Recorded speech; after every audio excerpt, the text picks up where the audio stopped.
Why would somebody even ask that stupid question? Because they've been taught that making mistakes is bad. Right. That's an academic mindset. That's poor dad mindset. Okay. The person who makes the least mistakes is the smartest, but they're also the poorest. I think that's hysterical. And failure leads to success. Yeah. My rich dad says, you're going to fail at least 10 times to start. Yeah. Yeah, fail fast. Fail. Exactly what he said to me. Yeah, fail Don't fast. slow down your failures. Step them up. You really think it's going to be that fucking easy? You put in a little bit of effort and all of a sudden you're rich? Get the fuck out of here.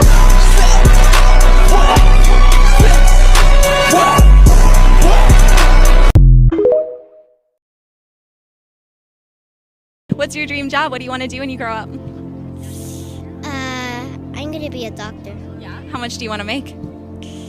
I'm gonna make people feel okay. What would you like to do if money were no object? How would you really enjoy spending your life? As a result of our kind of educational system, crowds of students say, well, we'd like to be painters, we'd like to be poets, we'd like to be writers, but as everybody knows, you can't earn any money that way. When we finally got down to something which the individual says he really wants to do, I will say to him, you do that. And forget the money. Because if you say that getting the money is the most important thing, you will spend your life completely wasting your time. Better to have a short life that is full of what you like doing than a long life spent in a miserable way.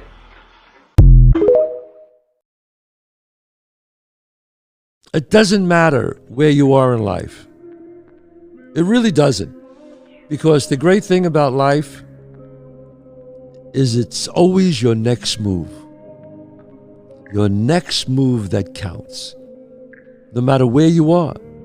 You could be, look, I was dead broke, my electric bill was being shut off. And there were people even like worse off than I was. It doesn't matter. You could change your life if you want to. It's always your next decision.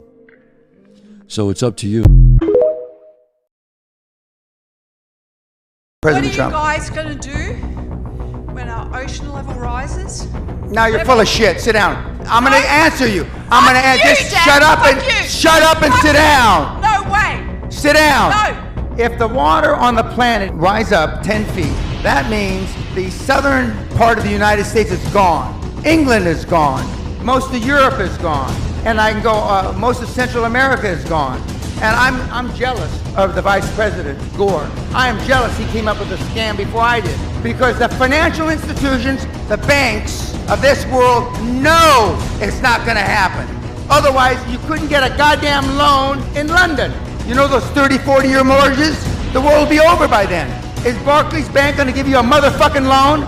With the greatest respect, ma'am, it's the greatest fraud that's been perpetrated on mankind this century. Strong minds discuss ideas. Average minds discuss events. Weak minds discuss people.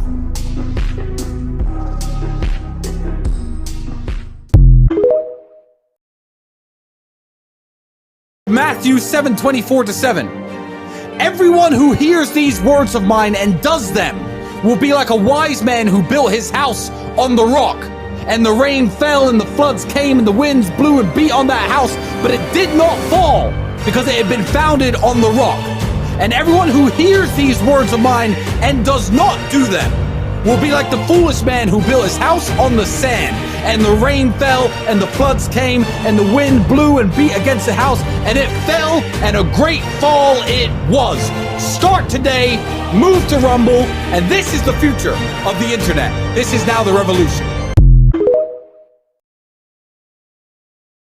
When you're young, go out there and get stressed, get upset, have those sleepless nights. At 17, 18, you should be panicking. And that's going to give you a stress tolerance level that allows you to grow into an adult which can handle a big life. The reason the rich don't pay taxes is because there's 3 types of income. They'll never teach you this in school. Okay, number 1 type of income is earned income. It's when you work for money, it's earned. These are the guys that pay tax. So when all the guys are screaming taxed are rich, well, you can't tax them because they don't have jobs. That's absolutely It's kind of funny, isn't it? And the second type of income is portfolio income. And portfolio income is from flipping houses where you buy a stock for like $10, you sell it for $20. I don't do that. Trump doesn't do that. This income is about 20% today. But the income that the rich work for is called passive income, is also known as cash flow. And that income is income that's flowing from here to here. It bypasses taxes. So I know this doesn't sound fair, and it isn't fair. I don't disagree with you. But what's not fair is our schools, which are part of the problem. We'll never explain that. Our school system is so fake. It's more fake than those fake plastic plants.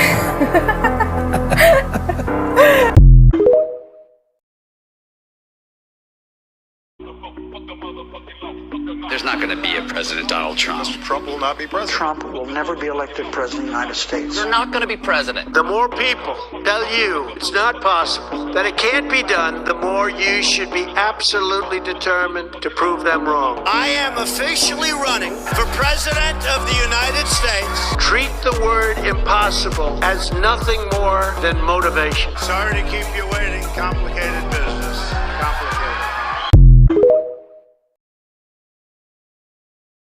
Because you need to understand that half of the people on this planet, 50% of all people alive, are females. So that woman you think is so special, that one you really want, she's so special, she ain't special, bro. Get that shit out your head straight away. So the more special you think she is, the more you're gonna fuck up when you're talking to her. She takes a shit in the morning like everyone else. Just a fucking human. There's girls prettier than her around. Maybe you ain't got their phone numbers, but they exist. So you gotta go out and get them. So don't be trying too hard. Most people are other people. Their thoughts are someone else's opinions. Their lives a mimicry. Their passions a quotation. Be careful with who you communicate with. People tend to imitate habits. Those with whom we interact, we inadvertently adopt their interests, their opinions, their values, and their habits interpret events. The hardest thing to do, in my opinion, in business is to leave that job and become an entrepreneur, because you're risking your wealth, you're risking your family, your health, your family's health. You're really risking a lot. You have to know in your gut whether or not you have it to be an entrepreneur. Can you handle pressure? Can you handle all of the problems that you're going to be confronted with? And there'll be many, many problems. But the toughest job that somebody has, in my opinion, in business, is to know when to get out of something and when to go in something, because that's a very, very risky proposition. People like confidence. If I'm going to spend my money with you, I want you to be extremely confident on what you're doing with my money. So let's say I'm going in for surgery. I'm going to go see a doctor for surgery. Do I want that doctor to be confident about the operation or nervous? Do I want the doctor to say, yeah, I've done this loads of times. Yeah, I know exactly what we're going to do here. Yeah, it's easy. It's simple. Or do I want him to be like, oh, well, yeah, I mean, things can go wrong, you know. But what do you want? You want confidence. So when I used to go into sales, I would say I was the best. And if you say it so confidently, they're not going to be like, well, no, you're not. They don't know. They don't know anything about your industry. How are they going to prove it? They're like, oh, okay. Oh, well. People love confidence. They want to give their money to the best because they know the best is going to give them the best job. Stage one is you need to get rich. This is the first stage. Stage two, you need a network. If I gave you $20 million, but you're a little dork in his mom's bedroom, you can't do much with it. That's going to damage the matrix. You don't know anybody important. You can't vermouth like Taken vermouth. You don't know a business owner who can get you a visa to enter Turkmenistan. So you need to improve your network. And the third thing you must do, and this is extremely important, you must stop blind compliance. What I mean is, stop complying unless they make you comply. Of course, I have advice for business and career, Druk.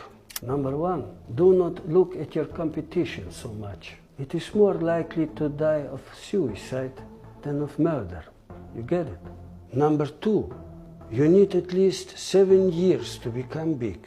Only build business or career for what you want to work in good time and in shit times. Number three, only work for products that people want and that you want. If you don't really want it, You will give up when the rain comes in your face. Number 4, focus on one goal only and track this goal with one number that you update every week. People lie, but number does not lie. Number 5, watch out for fast talkers with big confidence. Most of them are full of shit. Number 6, you have to envision in your mind the bad times. Success will never come without bad times. And if you have envisioned, you have prepared. Be honorable. Bitcoin, very simply, the most important financial innovation and technology that I have seen in 35 years of managing risk. Okay?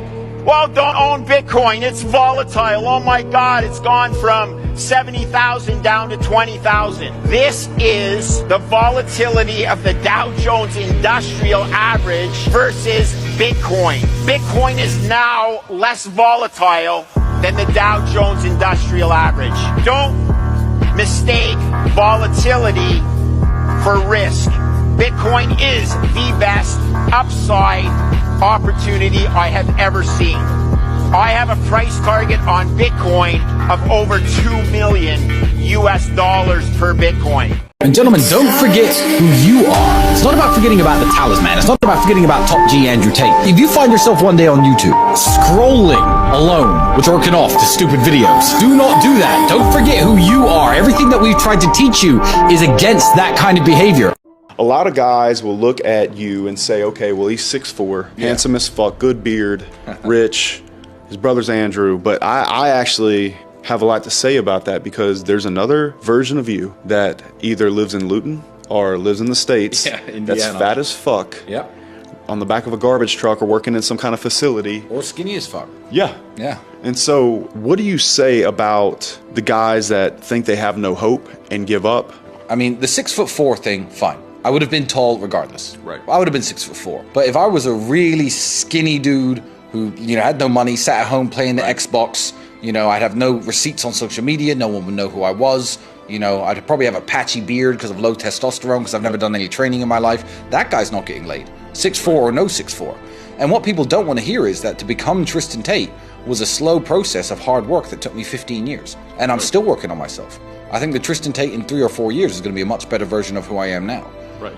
And what a lot of people want to do is, blame their circumstances, but they don't understand that. I mean, height aside, you could change every circumstance about you. You could change how handsome you are. You could change how fit you are, how strong you are, how rich you are, how smart you are. I'll talk to women about intellectual things and, books I've read and, history and so, I love this stuff. But why do I know all that? I couldn't afford a university education. I educated myself. So a lot of the things women like about me, my height aside, I created for myself.